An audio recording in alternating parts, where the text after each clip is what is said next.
This is what we're all about. All about talking about rookies, all about talking about these young prospects. So we're going to take a look back at the 2021 rookie class and remock it. So if you are watching, you can follow along on the screen. Pork's going to kick it off for us. All right, let's just go through some thought process here. Justin Fields taken off the board first overall by Pork. Then we go Kyle Pitts, Jamar Chase. Wow.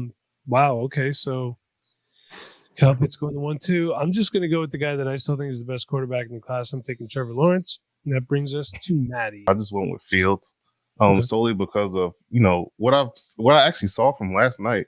There's a lot of progression. He's actually making a lot of NFL type throws where guys are saying he couldn't make coming out of college. Say he wasn't going through his progressions. He doesn't have enough arm strength. He's just a running quarterback, and that I didn't really understand. I feel like the guys didn't really just look at tape. Yeah, and to me, it's more of a stigmatism of black quarterbacks that they put on all of them, just to be frank. But he's showing that he can do it, and with a little bit of time, and I know they'd like to blame Gase for everything, but just for a little bit of time in year 2, I think he may, for fantasy purposes, may be the best QB out of this draft class. Yeah, I don't understand why people said he doesn't have the arm strength. I didn't see that. So let's look back here. So I took T-Law. Matty goes Naji Harris at the 1-5. We got Javonte Williams at the 1-6. So Neil goes Trey Lance at the 1-7. The intern taking Devontae Smith at the 1-8. Nate, briefly tell me what's on your mind right now. I'm really stuck between two guys. Okay. It's a really easy wide receiver 1 of this class with Jamar Chase. After that, I have 3 guys. I kind of all have tied right the second for wide receiver 2 of the class in fantasy. Devonta Smith being one of those. The other 2 guys being Bateman and Waddle. And I have to go, not trying to be a homer, but the better offensive situation, Miami is just chaos right now. So I'm going to go with Rashad Bateman here. Okay. Was there any other running backs that you would have considered here after these 2 guys, or not at this point in the draft? Possible. If my team needed a running back, I could have. I would have been okay with a running back here over Bateman, but I think with the long-term dynasty value in a vacuum, got to go Bateman. Okay. Now I'm curious to see, because I want to bring something up, but I want Chev to make his pick first. I want to see what you do here, and then I'll. Okay. So Mac Jones off the board at 111. The question I had, Chev, was, were you considering Zach Wilson at all with that pick? No. Okay. Just right now, you haven't seen what you expected to get out of a guy that's picked top 3. You're not getting that. You're not seeing that guy that is threading the needle. I mean, Mike White comes in. He seems to figure it out pretty quickly. So, I mean, I do think he has the talent, but we're doing the remock for what we've seen, and I have not seen something that I wanted to have on as my starting quarterback in fantasy football at all. Okay, and then there he goes right there. So Zach Wilson taken with the 112. So right off the board. So, but pre-draft, how would we have looked there? Chev, I don't remember because that was so long ago that we talked pre-draft about this stuff. Did you have Wilson above Mac Jones? I think so. I can't remember exactly, but I'm guessing they were probably 3 and 4, or 4 and 5 probably. Okay. All right. So then let's see. Pork goes Michael Carter off the board, and then Bob takes Elijah Moore. I'm assuming that Bob probably wanted to go Michael Carter there. I would assume so. Yeah. So Pork, was that a snipe on purpose, or do you believe? Well, I mean, both, actually, to tell you the truth. I know Bob did like Michael Carter, but I know he wasn't going to make it around to me anyway. Obviously, we know he's probably the running back 1 on the team. Sorry, Michael P. Ron, rest in peace. But we all know Michael, he's been getting the touches, and he's producing on a bad team. And he got Mike White, and Mike White's actually been, throwing him the ball. And what's his name? Josh Johnson came in, threw for 300 yards, and got him the rock too. So I'm starting to think it's more of the offense, and if they're able to, feed him the rock, and he's running between the tackles like we saw in UNC and catching the ball in the backfield as well, he can produce in the NFL, and he has that moxie about him that I like. The Napoleon complex, short little running back, but he gets the job done. All right, so he's been producing, and this is on what we know now. So I'm taking Elijah Mitchell at the 2-4, but I'll tell you what, man. Elijah Mitchell is nothing fancy, but he does everything Kyle Shanahan wants him to. And until he doesn't have it, I think he has a starting job in San Francisco. Trey Sermon can't get on the field. I don't know what's going on. His first carry of the season was against the Eagles, and I know he got hurt. But, Trey Sermon's a very physical ball carrier. So I don't understand what's going on. Hey, Matty Big Chest, he's staying on brand. He's taking Nico Collins at the 2.5. Zach is going Rondale Moore at the 2.6. Neil's up at the 2.7. I think this is about where you see the people that we're talking about to possibly go trade for. The Rondale Moores that maybe haven't produced, the Marshalls. Even Gainwell is somebody that I would go and get it. Miles Sanders hasn't been able to stay healthy. He hasn't done much. I know Gainwell hasn't got all the touches in that backfield, but he's somebody that they drafted. I think it was fourth roundish, somewhere around there. He's a guy that can fourth. He's still somebody that can produce. We've seen it happen. He did it a couple weeks. Yeah, I think Justin Fields at the 1-1 so far seems to be the correct pick. Now, on the season, Trevor Lawrence does have more passing yards overall, and he does have more passing touchdowns. Let's also not forget, Justin Fields has not been starting the whole season. So Trevor Lawrence, 1,821 pass yards, 8 touchdowns, 136 rushing yards, and 2 touchdowns. Fields isn't that far behind. 1,282 passing yards, 4 touchdowns, but he already has 288 rushing yards and 2 touchdowns. So this is where, when we talk about, and I'm not going to say Konami code. I just want to throw it out there. I hate that phrase, Konami code. I think it's just so dumb. When you have a good dual threat quarterback, this is a guy that is going to keep you relevant and keep you in competition in your dynasty leagues and also your redraft leagues too. So I do think that was a good pick. I still think it's too early to say. Maybe I shouldn't have said who I think is going to be. It's still too early because let's not forget, Trevor Lawrence has a long way to go until he's out from Urban Meyer's thumb. Yeah, that's what I was about to say. It's more. I think it's more of the offense, and I think it's more of an issue that they're using Jamal Agnew than Laviska Shenault. It's kind of stupid to me. It's a crime because Laviska Shenault is 2 times a better player than Agnew, so him not getting separation doesn't make sense because Shenault has the speed and obviously more power than Agnew does. So once that offense is going and Trevor Lawrence actually has somebody competent there that can, have an actual NFL offense, I think it will be, it'll be neck and neck. He has the skill set. Yeah, I agree. So let's check back in on this mock here. So after Rondale Moore went to Zach Barrett, Terrace Marshall at the 2.7, Travis Etienne at the 2.8. Unfortunately, we haven't gotten to see that production, but Sean made that pick. I do like the pick there at 2.8. Nate taking Kadarius Toney at the 2.9, Ramondre Stevenson at the 2.10, and Chev, he was talking about Kenneth Gainwell before at the 2.11. I do, Nate, are you a believer in Kadarius Toney or? I don't know if I'm a believer in Kadarius Toney. I actually really want ETN there. Sean sniped me.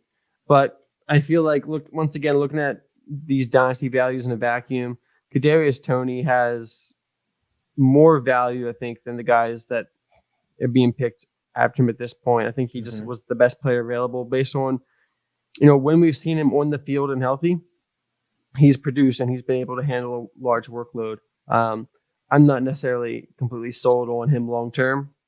He's actually a big sell for me right now, kind of a sell high. But at the moment, I think, he's one of the top producing rookie wide receivers right now. So I'll take a swing at it. Chev took Kenneth Gainwell at the 2.11. Great pick. Chuber Hubbard goes at the 2.12. He's been forced into being productive this year, but we see what he can do when given the opportunity. Porkman, another great pick. Cleal Herbert at the 3.1. And listen, everybody, this is what I say. This is why, look, if you're just here because you like one of us and you just want to support the show, we always thank you for that. But this is why it's important, even in redraft leagues, to listen to a podcast like this. You knew who Cleal Herbert was, okay? And he got his time to shine, and he made the most of it. He really did. So Cleal Herbert at the 3.1. Amon-Ra St. Brown at the 3.2. I still think Amon-Ra St. Brown's going to be something. Anthony Schwartz at the 3.3. I, against my will, selected Amari Rodgers at the 3.4, although I did like Amari Rodgers pre-draft, although I probably would have rather had the next guy, Josh Palmer at the 3.5. Zach Barrett takes Jared Patterson at the 3.6. And I got to be honest with you, I was never a Jared Patterson fan. I just didn't see it. Trey Sermon at the 3.7. Dami Brown at the 3-8, who I kind of feel like maybe Porkman was waiting to come back to him at the 4-1, possibly. Nate takes the Davis Mills at 3-9. I'm excited about this pick. Yeah, you should be, man. Davis Mills has looked good through this season. I mean, for a rookie quarterback who just kind of got thrown into the role, a day 2 pick, he's gone out there and overall looked pretty good. I know he had that bad game against Buffalo with 4 interceptions, no touchdowns, but the rest of his games, he's looked pretty good. He's been able to manage the game. The Texans definitely don't have a lot of talent around him, but he's gotten the ball to Brandon Cooks plenty and also used some of the other weapons on that team. And while I don't think he is the quarterback next year, I think he'll be playing again this year because Tyrod Taylor came back this week and had a 55% completion rate for 240 yards and 3 interceptions.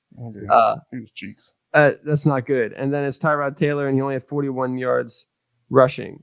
23 yards rushing. So, I mean, he's not even giving you stuff on the ground. I think Tyrod Taylor is going to be watching from the sidelines again. Yeah, I agree. And the Davis Mills that we're seeing play for the Texans is not what I remember scouting from Stanford. So Demetric Felton goes to 310.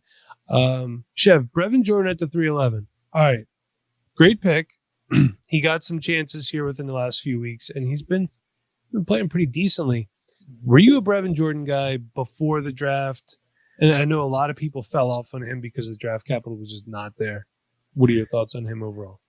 Yeah, I wasn't too high on him. I don't believe so. I mean, he landed in a good spot where they don't have too many playmakers, so it helps him out in that way.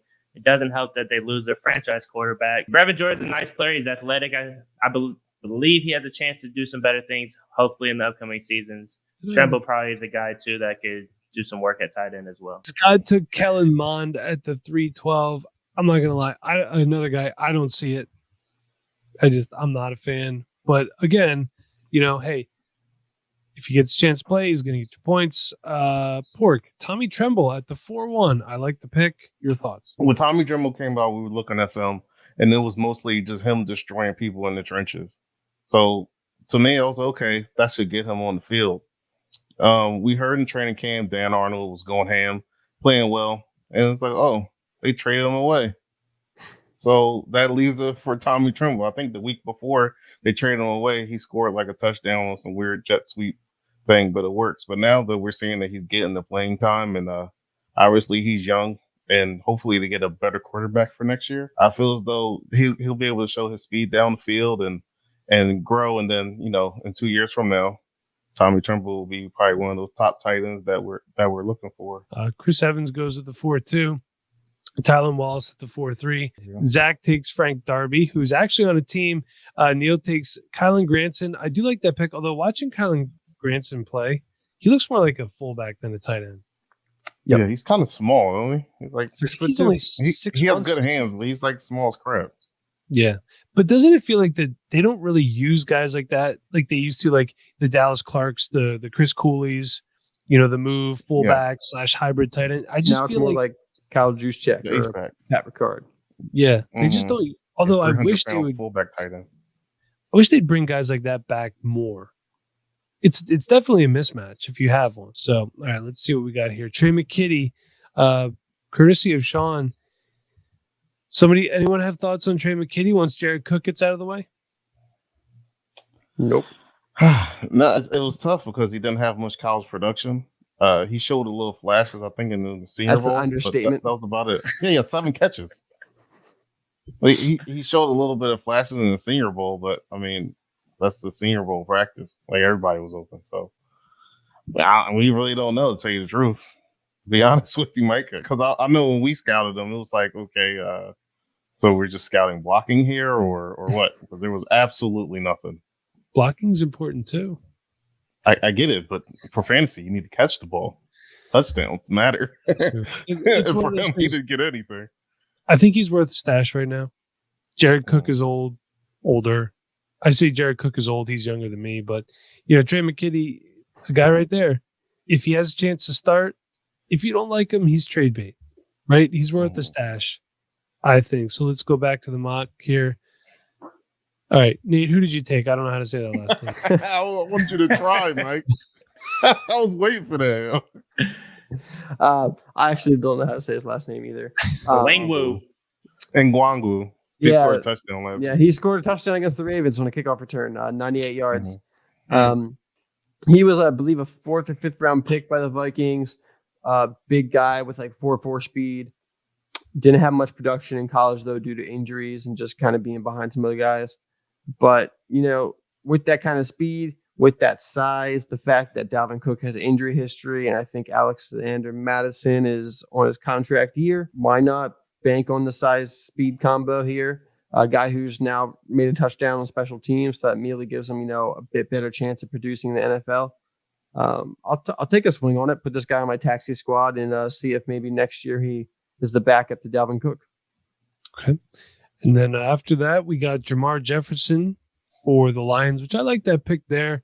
You figure if Jamal Williams leaves next year, Jamar could be the backup to DeAndre Swift, and they appear to like to use both of their backs, and they use them quite heavily too. So after that, Chev, I love this pick, Jalen Darden. At this point in the draft, is he just a dart throw for you? Yeah, I'm not expecting a whole lot out of him. That's for sure. I'd still love to see Tyler Johnson do a little bit more down there, but I get it's hard to get on the field. And the last pick of the draft, Kyle Trask. Anything from this mock draft stand out to you guys? Honestly, kind of surprised that Jamar Chase isn't the 101. Even though it's super flex. Okay, so then I have to ask you this. You still value the elite talent over just taking a quarterback because it's super flex? So, I think in my position, I would probably... it'd be really close between all those three guys. I really don't know who I'd pick. It'd be totally dependent upon team need, because I think they're all about the same value. Each one of those guys gives you, a playmaker and a game changer at that position. Justin Fields, I don't think I've been impressed with any of these guys enough to anoint them as top 6 quarterbacks in Dynasty or anything like that. I think all of them still have plenty of potential though, so I'm not saying I'm giving up on them. But, with a guy like Kyle Pitts and Jamar Chase, you've already seen that they're, top of their position in fantasy football long term. Kyle Pitts is easily a top 5 tight end in Dynasty. That's a very conservative take. And then Jamar Chase, he's being thrown around now as a wide receiver 1 in Dynasty, or at least like a 2 or 3. So I think in most people's, he's at least like top 10. So each of those guys gives you a guy that's going to give you a ton of points each week. But I think Kyle Pitts and Jamar Chase have shown that they have already started producing at that top level, while Justin Fields is, just now starting to maybe. All 3 of those guys wouldn't be a bad pick. Let's not forget about Naji Harris either, too, because he has been insane catching the football, rushing the football. Just the volume alone gets him in that talk to be possibly top 3 as well. If you needed a running back, throw him right in there, because he's averaging 20-something points a game in fantasy football right now for PPR. So, that's all you can ask for. And he stayed healthy. Healthy is the key, and he's been able to do it so far. Last year's class, we saw Justin Herbert and Joe Burrow come out right away and dominate. And, none of these quarterbacks have done that. I think a lot of people are trying to say that Mac Jones is the best rookie quarterback so far. But, while he's been impressive, he's not a top Dynasty quarterback. He's not a guy out there throwing a bunch of touchdown passes.